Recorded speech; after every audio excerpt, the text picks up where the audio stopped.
Hi, welcome to the Dr. Ali Show. My name is Dr. Ali Mendelson, and today we're going to be talking about living to 100. And so I love doing this topic. I've been doing workshops on this for a few years and occasionally do radio shows about it. And it's interesting. I just did a workshop last week in my office on living to 100, and I got some responses from people when I said, "Oh, would you like to come to the Living to 100 workshop?" They're like, "Oh my gosh, I don't want to live to 100." And I never really understood why that was until this workshop I did. And basically what people think, now maybe you're thinking that right now, is when you picture someone living to 100, you picture someone in a wheelchair in a dark gray dirty nursing home. And unfortunately, that's the reality in our country. Every 70 seconds, someone gets diagnosed with Alzheimer's and placed in a nursing home. But when I'm talking about living to 100, I'm talking about living to 100 with vitality, with life, with enjoying everything around you, enjoying your children, your grandchildren, your great-grandchildren, being able to do anything you want with them. Now, that might not be something that you think is possible, but it is absolutely possible, and that's what we're going to be talking about today. Now, in America, despite the most healthcare spending in the entire world, Americans are in the worst health, die earlier, and suffer from more diseases than any of the other wealthy nations. Among the other countries studied in the National Academy Press of 2013, the United States was in last place or close to last in 9 benchmark areas: infant mortality, injuries and homicides, teenage pregnancy and sexually transmitted diseases, HIV/AIDS prevalence, disability, drug-related deaths, obesity and diabetes, heart disease, and chronic lung disease. Now, if that's what faces you, that's how, just because we spend a lot of money on healthcare, it doesn't mean things are working out. And if that's what you have in your mind when you think of someone living to 100 with all this disease, with disability and with obesity and diabetes and heart disease and lung disease, of course, why would you want to live to 100? But just because that's what's happening here in our country doesn't mean that that's what it has to be in your life. So what we're doing is not working. Our culture isn't working. We have more depression, more disease, more anxiety, more obesity, and more illness than almost any other culture in the entire world. And so what we're doing isn't working. So now, if you just live your life kind of mainstream, do what everyone else is doing, you are headed towards a nursing home. You're not just headed there, you're probably sprinting towards a nursing home. So what we have to do is teach you how to live your life differently. And you have to change what you're doing, because the path that you're on is not a path that anyone wants to be on. I'm sure ask every single person in a nursing home who can answer you, say, "Oh, is this what you wanted?" Of course not. That's not what they wanted, but that's every 70 seconds someone is diagnosed with Alzheimer's and put there. So if it's not what you want, no one plans to be in a nursing home, but what you have to do is you have to plan not to be in a nursing home. And that's what we're going to be talking about today. Right? So what we're going to do, I'm going to probably do 2 shows on this, maybe 3. I'm not sure how long it's going to take. We want to start looking at some cultures around the world that have been around for hundreds or thousands of years. And we look at these cultures that have people living, to 110 consistently in amazing health, and people who have no depression, no disease, no anxiety, no obesity. Like, we're looking at cultures that have what we want, right? So look at our culture. Does it have what you want? No, it doesn't. But let's look at the people of Abkhazia. I think that's how you spell it. I'm sorry. That's how you pronounce it. We're going to look at 3 different cultures. We could look at this all day, but we're going to look at this. So Abkhazia is a disputed territory on the eastern coast of the Black Sea and the southwestern flank of the Caucasus. So about 80% of a certainty, no area in the world has a reputation for long-lived people to match that of the Caucasus and southern Russia. So you want to look at, what are people doing that's working? That was from Dr. Alexander Leaf. So there is the people of Abkhazia they have amazing high level of fitness among the elders. And one of the reasons is because they have a very steep terrain and they're always outside and they have no choice but to walk and move, right? Something so simple as just walking and moving and climbing. They have mental health, sharp eyesight, and hearing extended into old age. Now listen to this part. They have no heart disease and no cancer, right? Is that what you want? Retirement is an unknown concept. People never at any stage of life become sedentary. Now, of course, they don't work as hard as we do, so there's no need to retire. People aren't as crazy, stressed out working the way Americans do. We work too many hours and we keep ourselves too busy for our own good and we never rest. So people there do work that they enjoy. They never really need to retire. An extraordinary percentage of Abkhazians live to a ripe old age while retaining their full health and vigor. In Abkhazia, over the age of 90, they're mentally healthy and outgoing. Only 10% have poor hearing, and fewer than 4% have poor eyesight. And what's interesting is that old age is esteemed. It is seen as beautiful, right? It's not the way we are here. I mean, it's really sad that people are like, oh gosh, that they're old, like as if it's a bad thing. In a lot of cultures around the world, old people are looked up to. They're taken care of. They are worshipped, in fact. Silver hair and wrinkles are viewed as a sign of wisdom, maturity, and long years of service. It's not like, oh gosh, I don't want to be like that. So they get up, they move around. They're not stressed out. They think getting older is beautiful. They eat a diet that's mostly vegetarian, but they do eat meat and they do eat dairy, but the meat and dairy they eat are only local.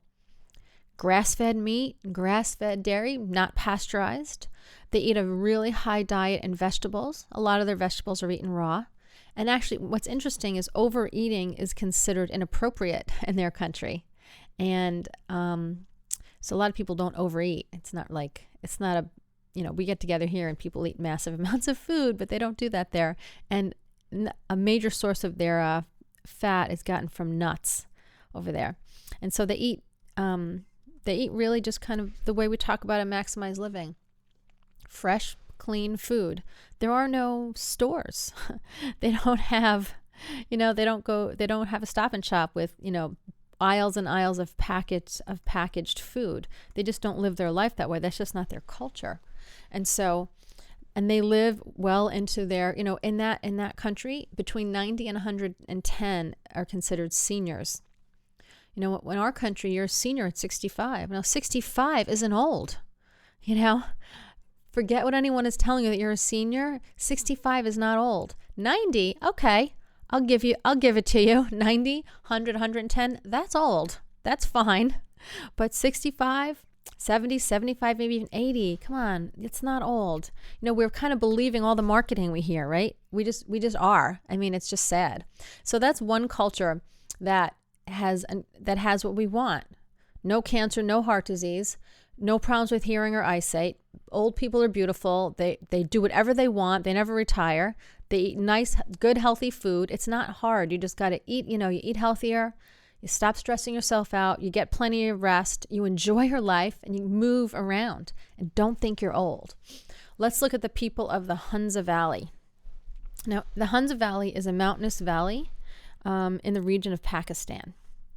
So there's really some interesting things about that. Dr. Paul Dudley White, founder of the American Heart Association, he studied a population of Hunzans. They had normal blood pressure, normal blood cholesterol, and normal EKGs. Zero heart disease, even in the oldest people he examined. Seniors, which are considered age 90 to 110 in the Hunza Valley also, had 20/20 vision, no tooth decay, no bone disease, right? I mean, that's awesome. And I don't want to hear anyone even think that that's genetic, because it's not genetic. Because the people who are from Hunza and live in the United States have heart disease, cancer, bone problems, tooth decay, and bad vision. Okay? Cancer is non-existent. According to a British physician, Dr. Robert McGarrison, cancer is non-existent in these people. Hunzans, he says, are people who never seem to suffer from fatigue into their 90s and 100. It's a commonplace to see them walk 20 miles in a day, heavily laden, over irregular mountainsides, and then dance far into the night, and then do the same thing the following day, because that's what they're used to. They keep active their whole lives, and it doesn't stop. So they just keep active, and then when they're 90, they're just active. They're still active, and they're still doing everything that they did when they were younger. They eat lots of grains. They eat lots of flax, which is really good fat. They eat fruits and vegetables. A lot of raw vegetables. They definitely eat meat and dairy, but it's always local. There are no stores again. It's local meat, local dairy, the grass-fed cow. You get the milk from the cow. It's not pasteurized. The meat from the cow is, of course, 100% grass-fed. They have beans and peas, and they have lentils. They eat all this just basic, fresh, clean food. They eat lots and lots and lots of flax meal, which is really good for omegas.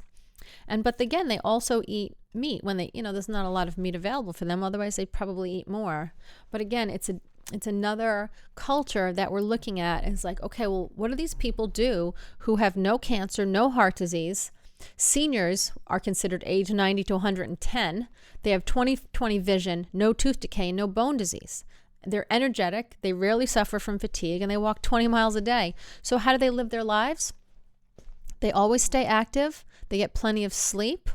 They move. They don't stress themselves out, or they don't overeat. They eat they don't eat any processed food. They eat just kind of regular fruits and vegetables, and we call it God food that comes from the land. There's no sugar. They definitely eat meat and dairy, but it's not the stuff that you get here and in the local supermarket is pure, right from the cow, grass-fed meat. You can get that here. It's just you have to know what it is and look for it. But again, it's just you move around, you get plenty of sleep, you don't consider yourself old. When you think you're old and you always put that in your mind, I'm old, I'm getting old, you're going to feel old. And people in our country think that they're supposed to feel old at even 55. Oh, I'm getting older and I'm tired. No, you're not older. Don't believe what people are telling you. Don't believe don't believe in that stuff. You can do whatever you want to do through age 90, 100, 110. I mean, I have videos, which I can't show you, but people in Russia, in these countries, in these areas, climbing trees, running, doing, playing music, dancing, doing all these things when they're 100 years old. And you would never know they were 100 years old. You would think that maybe they were 75 or 70. They're amazingly healthy. They have good attitude. It's really all basic stuff, And here's another one. I'll do one last one. People of Vilcabamba, and that is a region in a southern region of Ecuador. So they have high cardiovascular fitness, muscle tone, because again, it's hilly terrain. So they're kind of forced to just move around a lot. Moving around, getting out, walking, keeping your body moving. There's no overweight people in this society, and there's no crime. And there's no suicide, no crime, no suicide, and no prescription drugs, no prescription antibiotics, right? They keep themselves healthy because unlike people in industrialized worlds, in industrialized countries like ours, these people, they never fall and break an arm or a leg or a hip because there's no bone disease, because they move. They move and they walk and they hike. And they're not sitting around, and they're not eating sugar, and they're not eating processed food and have chemicals in their body, because those things all cause a lot of these diseases. They take care of their spines. They do everything. No one is overweight. Again, no crime and no suicide. Isn't that amazing?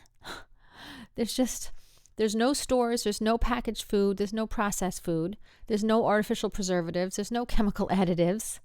They eat the same thing the other people ate. They eat local meat and milk when they can get it. They eat fish and vegetables and fruits, and everything is local and freshly made. They eat beans and nuts and seeds, and a lot of them have to grow their own. So they're out there gardening and doing all this physical work and getting out in the weather, and whether it's hot or cold or whatever it is, like getting outside it's good for you. Again, yeah, everything is picked fresh. Oh, they eat like milk and eggs and they do all that stuff. They don't eat a lot of calories. A lot of people around the world don't eat a lot of calories. Just people here, we eat a lot of calories. And you go to the store, you go to the restaurant, I'm sorry, and if you don't get a huge serving, you think you got gypped, right? Anyway, we're going to be talking about, so those are the cultures. So you see a successful culture. You see people who are healthy, and I don't want you to think it's their genetics, because it's not. Because there are people from these societies that live in our country, and they've done research, and they have the same heart disease and cancer that we have. They're not immune to it because of their genetics. It's their lifestyle. So when you see these successful cultures, you say, well, let's break down everything that they're doing and let's try to mimic what they're doing. And that's how you become healthy. We're not making this stuff up like, I bet exercise helps people live to 100. We see cultures that are doing it, that are living to 100, that are feeling good, that have amazing quality of life, no nursing homes, no heart disease, no cancer, no bone disease, no tooth decay. And well, you know what? I want to live like they live, because that's what I want when I grow older. And you know what? That's what I want for my kids. When they grow older, I want, you should enjoy your life. Well, into 100 years isn't even enough, is it? Enjoy it. But instead of being in a nursing home, instead of being sick, and instead of feeling like you have to sit around all day, you don't have to. You can do anything that you want to do and live any way that you want to live. Don't listen to just because of what people say around you doesn't mean that you have to, what the mainstream media says doesn't mean you have to follow it. So we're going to be talking about the 5 essentials. I'm not sure how much we're going to get through today. But before I go on, I just want to let you know that if you are interested in coming and having a free consultation with me, and we can talk about what your lifestyle is like now and ways in which we can start changing your lifestyle and helping you really live your life differently, then call me. My number is 888-522-3331. My name is Dr. Allie Mendelson. I'm in Farmington, Connecticut. And if you call, you can have the first 10 people who call. I usually have spaces for the following week for the first 10, and you can have a free consultation. Again, my number is 888-522-3331. You can also come to one of my next workshops, and where we talk about how to be healthy and how to change your lifestyle. It's all about changing lifestyle.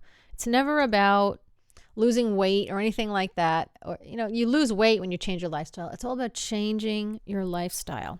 When we're talking about the 5 essentials, we're going to be talking about maximize mind, maximize nerve supply, maximized nutrients, maximized oxygen and lean muscle, and minimized toxicity. These are all the things that these successful cultures do. And we're going to break them down one by one, give you a little bit of information, and tell you what you can do here. So successful cultures have a mindset of creating balance. There's not a lot of rushing around, crazy, overscheduling activities, being nuts and crazy and full of anxiety and rushing around like most Americans, or a lot of Americans, do. Successful cultures love their life. They enjoy life. They enjoy hiking up those mountains and planting their gardens and living. They're living. Sometimes we have so much technology and everything is so easy. We just sit around and no one enjoys anything. It's fun to do? It's fun to grow your own vegetables. It's fun to make your own food from scratch. It's fun to make your own cleaning products from scratch. It's fun to do this stuff. It gives you a sense of accomplishment. It's good for you. It's not a waste of, it's good to, clean your own house and, plant your own garden and do these things for yourself. It's awesome to do these things. So these people just love their lives.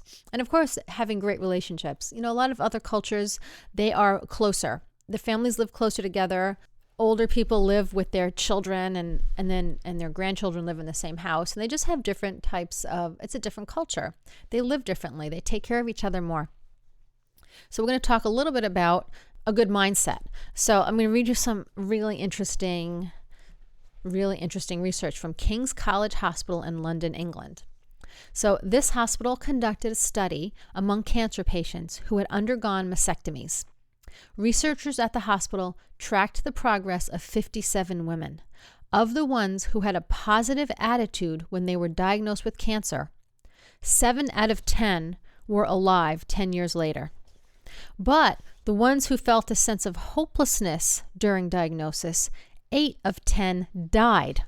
So ongoing medical research obviously continues to present very similar findings. You can go a lot farther in life and live longer with a good attitude than you can with a bad one. So if you're diagnosed, when you're diagnosed with something, if you're like hopeless, I'm just going to die, that's it, I'm going to die, then guess what? You're probably going to die. If you have the attitude, well, you know what? I'm going to beat this. Guess what? You're probably going to beat it. If you have an attitude, oh, I'm old, oh, I'm tired, then you know what? You're old and tired. But if you have an attitude like 70's young, 80's young, I'm young, I can do anything I want. I don't care what society says about people who are old. I don't care. I'm not going to grow old that way, and that's not what I'm going to do. Then guess what? You're not going to grow old that way. Does that make sense? It seems like it's not like new agey. This is like real. This is like, if you think that you're young, you're young. Because you know what? If you think you're young, you're going to do things that are young. You're going to say, well, I'm only 70. I can go hike up that mountain. And guess what? You're going to hike up that mountain and you're going to create in your body good memories, but you're going to create strong bones. You're going to create strong muscles. You're going to reverse osteoporosis. You're going to start, the movement alone is just good for your metabolism. It's good for all of your organs, every single organ system. You're going to feel younger. Physically, you're going to be younger because you hike. If you don't, or walk, or whatever it is that you do, you're going to feel and be younger because you think you are. It's not, if you go out and do things, then you're doing something really positive for yourself. Another really good thing to do, obviously, when you're maybe you've retired and maybe you're headed for retirement, or you feel like you need to do more. When you get involved, that's amazing for you. So people who volunteer have lower mortality rates than people who don't. That was from the Journal of Applied Gerontology. States that have higher volunteer rates are more likely to have greater longevity and less incidence of heart disease. Isn't that amazing? And high daily activity is associated with a reduced risk of Alzheimer's. One of the reasons every 70 seconds someone gets diagnosed with Alzheimer's is because we just sit around thinking we can't move, because you're going to break something and you're going to get hurt and you're old and you're old and you're old, and you're not. People end up with Alzheimer's because they don't move around, they eat junk food, they eat too much sugar, there's too many chemicals, and they think they're old, right? So an analysis of data from the longitudinal study of aging found that those individuals who volunteer have lower mortality rates than those who don't, even when controlling for physical health. According to the study, the 16% of respondents 70 years or older who had volunteered in 1984 were less likely to have died by 1988 than those who had not volunteered. Further analysis also indicated that the positive effects of volunteering was stronger for those in good health in 1984. So that was in 1984. Using health and volunteering data from the United States Census Bureau and the Center for Disease Control, that's when they find that states with a higher volunteer rate have lower rates of mortality and incidence of heart disease. There's tons of research on this. If you're interested, I can get you the research, of course. But doesn't it make sense? If you get out, just getting out and going and doing something to help people just makes you feel good. I mean, my little boy, Zachary, he's 6. He's a Cub Scout now. And the Cub Scouts do a lot of really nice volunteer stuff. And so he was at the firehouse in Farmington the other day, volunteering to help out with the pancake breakfast. And there was so many scouts. There was like more scouts than people there, I think, or than needed help. But just the fact that he was there to help, it was so good for him. And you could see how his face lit up knowing that he was there to help people. I mean, as humans, we really like helping people. I love what I do because I help people all day. I just absolutely love it. I feel blessed. I'm just so, I can't even believe how great it is to help people all day. I just absolutely love it. I love doing these radio shows and having people call and being able to help them. It feels really good, and it's really good for you, So again, we're not going to get through a lot more. The next thing I'm going to talk about is having a physically healthy brain. Just quickly, you eliminate sugar, conventional dairy, and bad fats, because these substances interfere with neurotransmitter communication. So the best way to get Alzheimer's is to eat lots of sugar, drink lots of milk from the supermarket that's pasteurized and not from grass-fed cows, and eat lots of canola oil and margarine and meat from the bad cows and vegetable oils. That's hydrogenated oils. That's how you assure that you get Alzheimer's. But when you reduce your sugar, when you get rid of sugar, when you only eat fresh dairy, and when you eat good fats instead of bad fats, you massively reduce the risk of dementia and Alzheimer's disease. Massively, no matter what age you are. So that's where I think we're going to start next week. I'm going to talk about that again. But decreasing sugar, decreasing bad dairy and bad fats, get rid of Alzheimer's, prevent Alzheimer's. So if you're interested in coming in for a free consultation to talk to me how you can get healthier, or maybe scheduling a time scheduling a time to come in for one of my workshops, then my name is Dr. Allie Mendelson. My phone number is 888-522-3331. I'm in Farmington, Connecticut, and usually the first 10 people who call, I get in for free that week. So call me at 888-522-3331, and we'll get you set up for consultation, and we can talk to you about how to change your lifestyle, prevent Alzheimer's disease, get you living longer, healthier. So you don't have to be scared of the number 100. You can be like, I want to live to 100, and I want to play baseball with my great-grandchildren. Because you know what? If that's what you want, that is what's going to happen, right? So again, give me a call. My number is 888-522-3331. You can also log on to my radio show website, and you can listen to my radio shows there and send me an email and get information. It's drallieshow.com, DRALLIE show.com.